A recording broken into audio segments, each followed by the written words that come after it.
France Musique.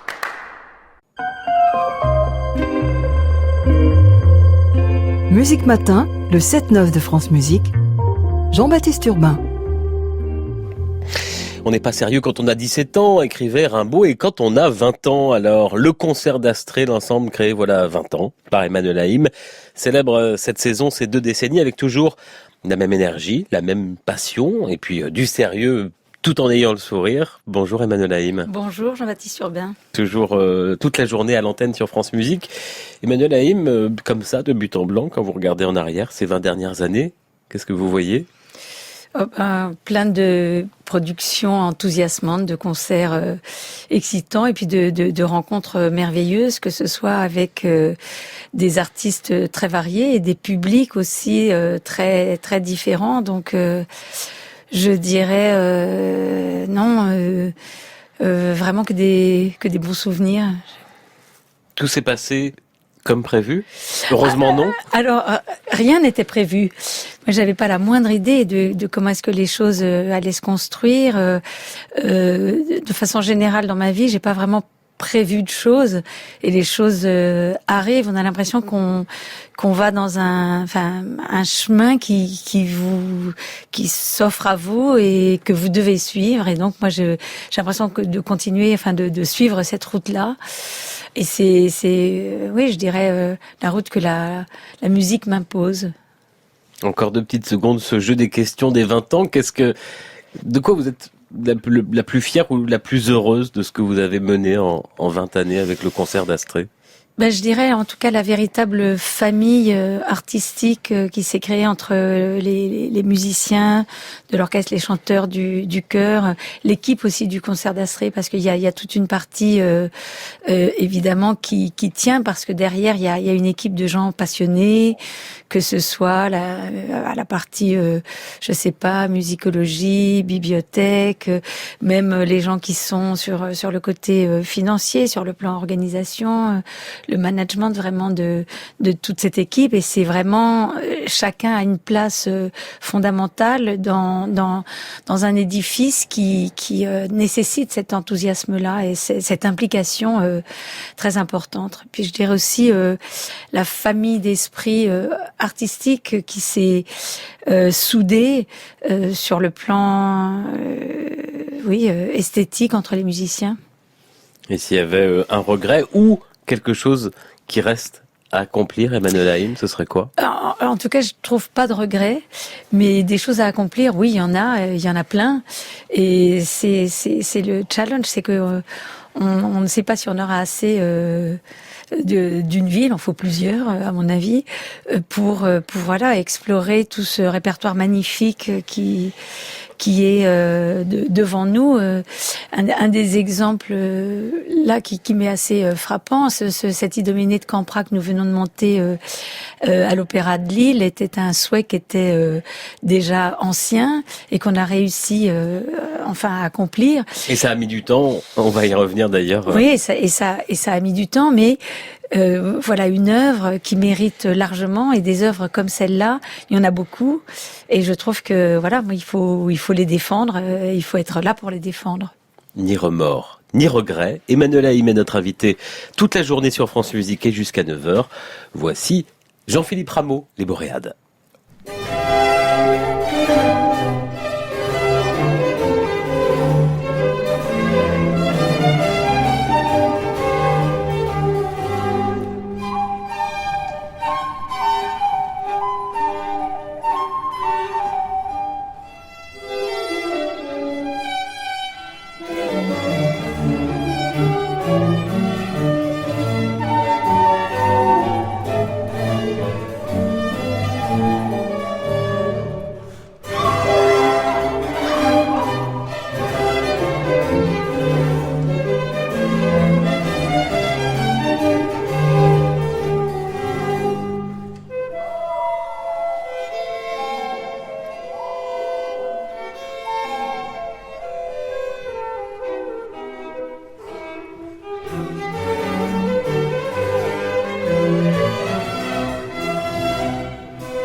Extrait des Boréades de Jean-Philippe Rameau, sa dernière tragédie lyrique, son dernier opéra plutôt. Extrait de l'acte 1 avec la voix d'Emmanuel Denegri, le chœur et l'orchestre du concert d'Astrée dirigé par Emmanuel Haïm, notre invité. C'est un DVD sorti récemment chez Erato. C'était en 2019 à l'Opéra de Dijon, une mise en scène de Barikowski. C'était le monde d'avant, c'était loin, c'est loin. Oui, mais d'abord, c'est juste en entendant ça et les rires des chanteurs et des danseurs pendant cette scène merveilleuse sur le travail de Barry avec cette œuvre, ça ne me rappelle que des bons souvenirs. Et si vous me parliez peut-être de regrets tout à l'heure, par exemple, que cette production n'ait pas vécu un peu plus longuement et qu'elle n'ait pas pu être reprise comme il en a été question, parce que d'une part, là encore, c'est un ouvrage absolument majeur. C'est vraiment un chef-d'œuvre. Et je trouve que l'adéquation de la mise en scène de Barry, ça, c'était vraiment extraordinaire. C'est une œuvre difficile à mettre en scène et je trouve qu'il y avait une réussite totale. Les chorégraphies de Otto Pinchler, magnifiques aussi. Enfin, vraiment. Il n'est pas question qu'il soit redonné prochainement, ces prochaines saisons. On aimerait beaucoup, c'est un appel. Là. Eh bien, voilà, il est lancé à 8h38 tout juste sur France Musique. Emmanuel Haïm, quand je regarde votre discographie, 20 ans avec le concert d'Astrée, si je ne m'abuse, c'est la première fois que vous faites de la musique française, que vous l'enregistrez en tout cas. Alors oui, et ce n'est pas faute d'avoir voulu, parce qu'on a beaucoup joué de Rameau, de Lully, mais le cas ne s'est pas trouvé. C'est vrai que c'est difficile parfois d'enregistrer des opéras de Rameau qui sont en plusieurs CD, qui sont pas si faciles à diffuser du coup.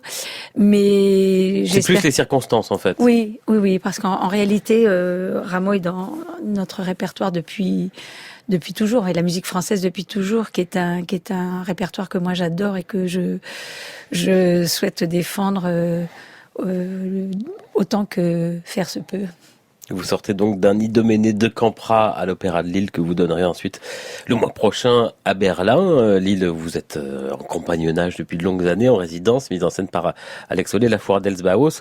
Il y avait eu une version réduite l'année dernière qui s'est faite comme elle s'est pu. Là, c'était le spectacle grandeur nature avec machinerie, un spectacle total, la tempête. Vous en êtes donné tous à cœur joie sur ce spectacle-là. Ah, absolument. C'est vrai que ça avait été un challenge l'année dernière d'imaginer d'une part un spectacle plus court pour qu'il n'y ait pas d'entracte et pas de complications pour le public d'aller et venir. D'autre part, il avait fallu imaginer un dispositif pour l'orchestre de façon à ce qu'on puisse conserver tout l'orchestre qui avait été placé sur le plateau avec des distances colossales. Le chœur était partiellement en coulisses et partiellement sur le plateau, tous derrière moi, les chanteurs solistes aussi, et on avait réduit la pièce énormément. Le dispositif scénique avait été imaginé de façon à pouvoir garder des distances de partout, donc c'était à la fois très complexe, mais en même temps on avait pu quand même un peu goûter à la pièce, et je pense que ça nous a donné une maturation intéressante pour cette fois-ci aborder la pièce dans son entier, et effectivement avec toutes les scènes les plus variées, les grandes scènes de faste, je dirais royales, ou les scènes de fête, de liesse, ou au contraire de catastrophe, qui accompagnent cette œuvre, comme toutes les danses,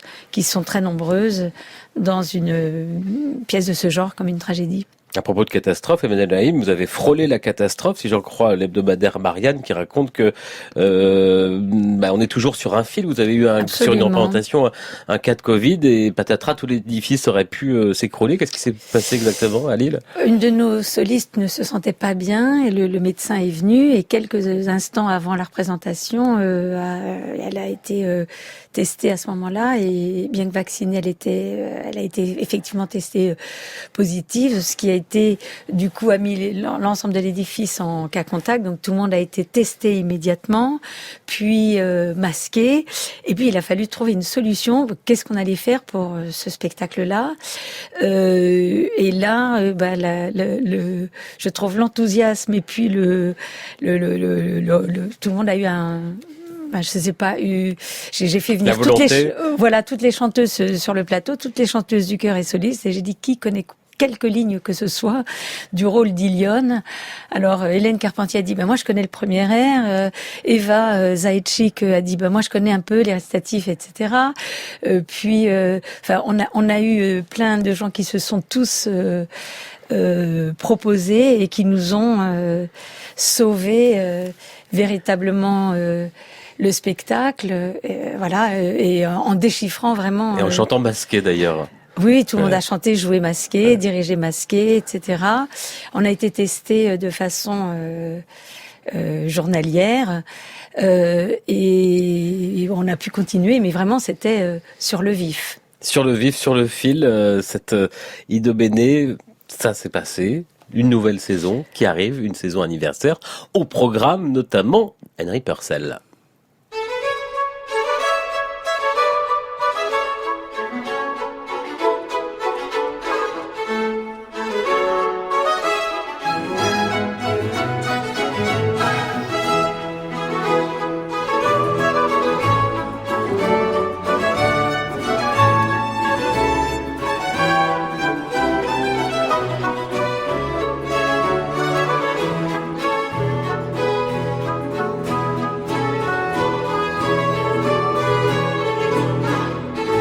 Come away, fellow sailors, come away. Your anchor's been weighing, time and tide will admit no delay. Take a boozy short leave of your nymphs on the shore, and silence their mourning with vows of returning, but never intending to visit them more. No, never intending to visit them more. No, never intending to visit them more. Come away, fellow sailors, fellow sailors, fellow sailors, come away. Your anchors be weighed, time and tide will admit no delay.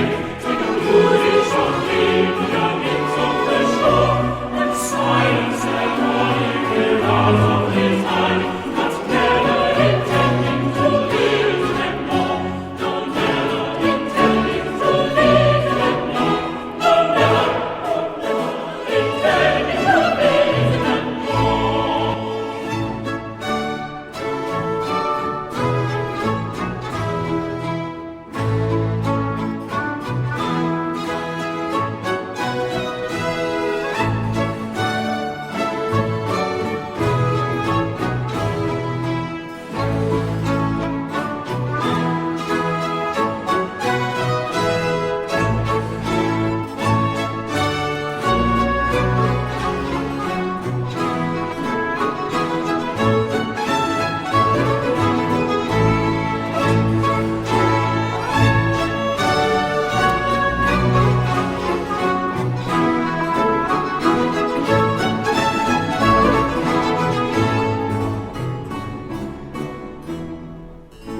Le début de l'acte 3 de Didon Aîné d'Henry Purcell avec ici la voix, c'était Paul Agnew et The European Voices, le chœur, le concert d'Astrée dirigé par Emmanuel Haïm. C'est au programme en décembre à l'Opéra d'Île de votre saison anniversaire avec Peeping Tom, la mise en scène de Franck Chartier. Mais d'abord, Emmanuel, un petit mot sur Oui, sur Idoménée. cette Idoménée sauvée. Voilà, et la fin du sauvetage a été fait par Lucy Page, qui était présente dans le chœur et qui a réussi à apprendre le rôle par cœur en quelques jours. Et c'est elle que vous entendrez dans le concert qui sera diffusé dans quelques jours ici. Voilà. Donc elle a fait ce challenge incroyable d'apprendre et la mise en scène et le rôle d'un seul coup. Emmanuel Haïm, comment cette saison anniversaire a-t-elle été imaginée, conçue? Alors d'abord, elle a été un peu générée par les aléas du calendrier covidesque, je dirais, puisque là, au lieu d'être en train de diriger Idoménée, je devrais être à Covent Garden en train de diriger les Indes galantes. Donc ça a été reporté. Idoménée, qui avait lieu l'année dernière, a été du coup reporté à cette année. Du coup, les deux productions lilloises et berlinoises vont se suivre. En revanche, le Così fan tutte que je ferai au Théâtre des Champs-Élysées, lui a été maintenu en date et place où ils étaient prévus. Et puis la reprise de Didon est né, qui est un spectacle qui a été créé donc au Grand Théâtre de Genève, mais où il n'a eu lieu que pour une seule représentation, puisqu'il y avait très peu de public. Le public avait été autorisé, je crois, par les autorités genevoises. C'était 50 personnes. Du coup, on n'a pas pu faire le nombre de représentations, mais on en a fait une qui a été filmée. Et donc, c'est la reprise à la fois à Lille, au Luxembourg qui auront lieu. Et puis, qu'est-ce qu'on aura d'autre? Eh ben, le COSI sera repris aussi au Théâtre de Caen. Ça, ce sera l'année prochaine, au la printemps. Saison, voilà. C'est dans cette saison. Dans cette saison, 20e saison. Dans une mise en scène de Laurent Pelli. Et puis, il y a quand même un gala pour les 20 ans, oui. En novembre, à Paris, au Théâtre des Champs-Élysées. À Berlin aussi. J'étais sur le site du Théâtre des Champs-Élysées. On ne sait pas grand-chose. C'est la surprise? Ah ben oui, c'est des surprises, les concerts de gala. Mais non, il y a évidemment beaucoup d'invités. De façon peut-être un peu similaire avec ce qu'on avait imaginé pour le concert des 10 ans. Moi,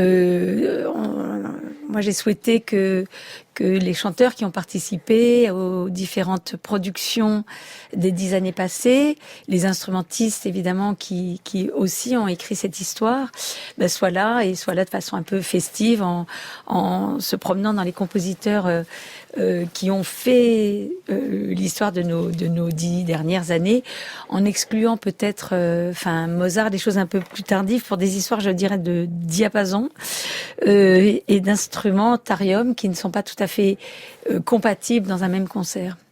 12 novembre au Théâtre des Champs-Élysées, et puis quelques jours avant, le 8 novembre, avec l'un de vos amis, l'un de vos maîtres, on peut dire, Simon Rattle, qui dirigera en partie l'ensemble. Absolument.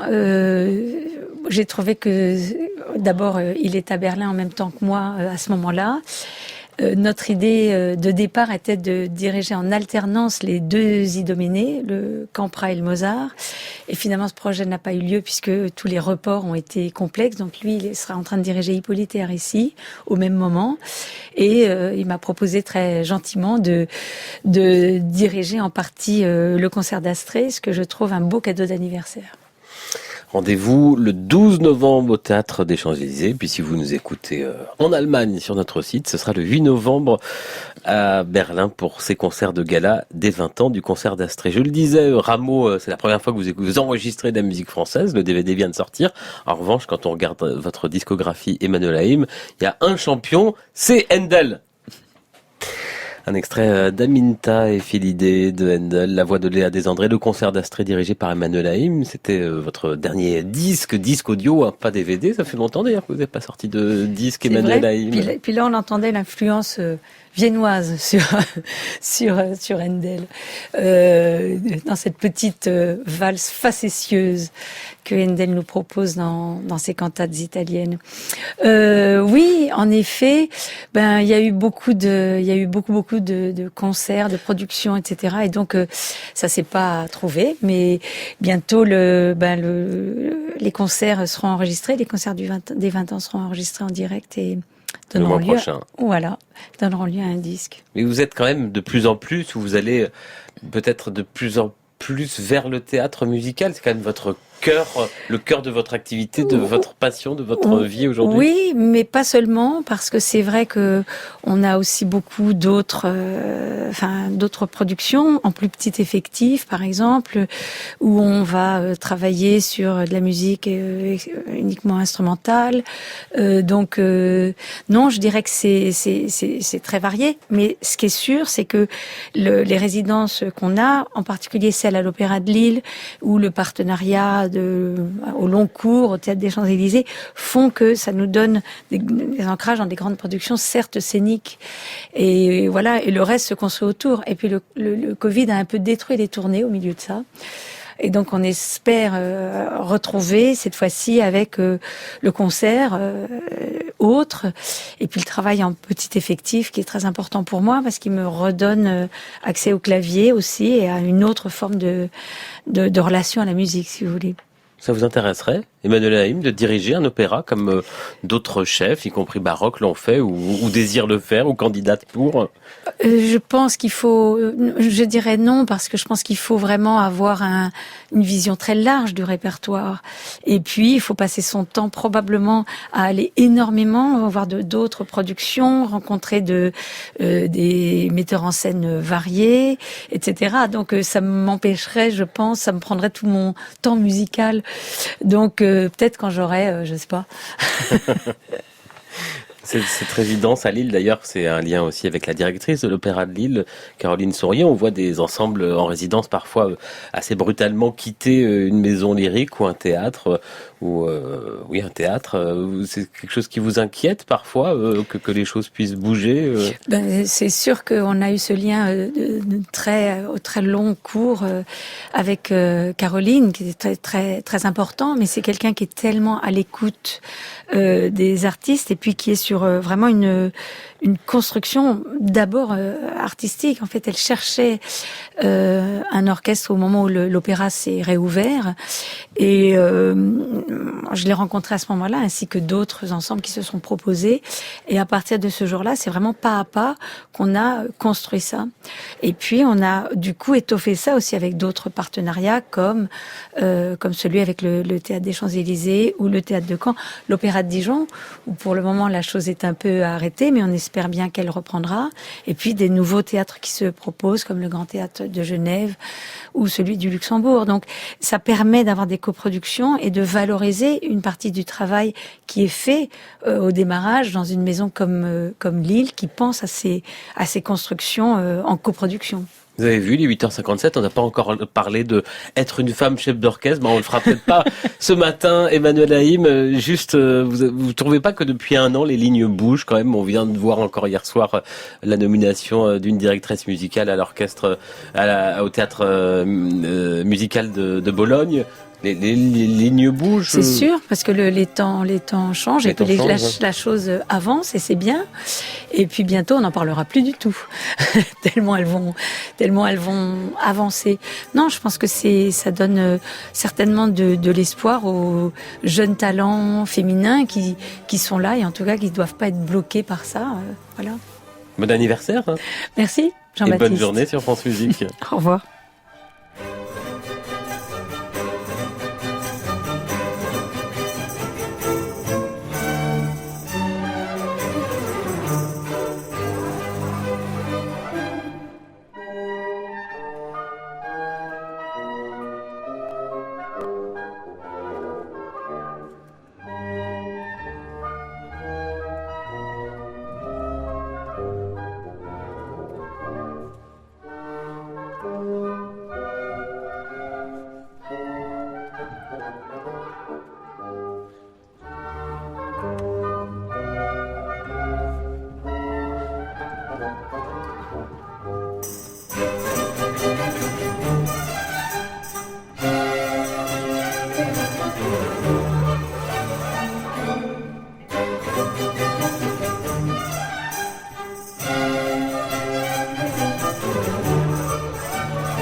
La fin du deuxième acte des Boréades de Jean-Philippe Rameau sur ce DVD, l'Opéra de Dijon en 2019 avec Emmanuel Haïm et le concert d'Astrée. Journée Emmanuel Haïm sur France Musique avec un concert d'archives pour les 20 ans ce soir. Et puis je signale que c'est le 6 novembre qu'on pourra entendre Idoménée de Campra enregistré à l'Opéra de Lille. Demain, notre invité sera la pianiste Béatrice Chirana et la réponse à notre Julien 20 ans. Il y a une heure, je confonds 20 ans, une heure, c'était Sylvie Vartan qu'on écoutait. À demain! À réécouter sur francemusique.fr.